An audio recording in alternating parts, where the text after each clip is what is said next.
বন্ধুরা, আশা করি তোমরা সবাই ভালো আছো। আমি আল্লাহর রহমতে ভালো আছি।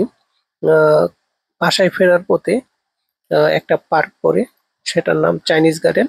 এখন আমি ওই চাইনিজ গার্ডেনে যাব।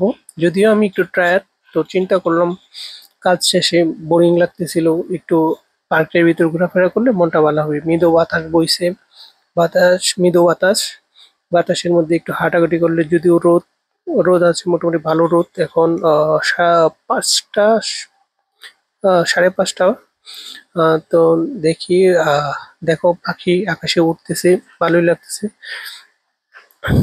তো পরিবেশটা খুব সুন্দর, নতুন ভাবে রেনোভেশন করা হয়েছে জায়গাটা।